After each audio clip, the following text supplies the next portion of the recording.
જય સિયારામ, જય જલારામ ભક્તો. આજે પૂનમનો દિવસ છે અને અહો ભાગ્યની વાત છે કે આપણે શ્રી કુળદેવી શ્રી ભવાની માતાના દર્શને આવ્યા છીએ. આજે ભક્તિમાં થઈ જાઓ લીન, માતાજીના દર્શન કરો.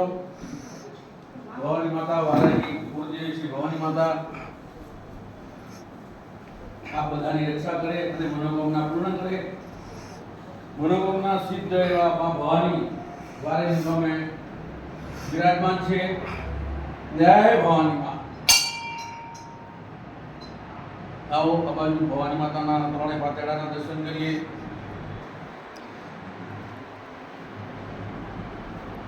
જય ભવાની માતા. અતિ પ્રાચીન એવું શ્રી ભવાની માતાનું પહેલા મુરાણી કુળદેવ શ્રી ભવાની માતા. જય ભવાની માતા. ભવાની માત કી જય.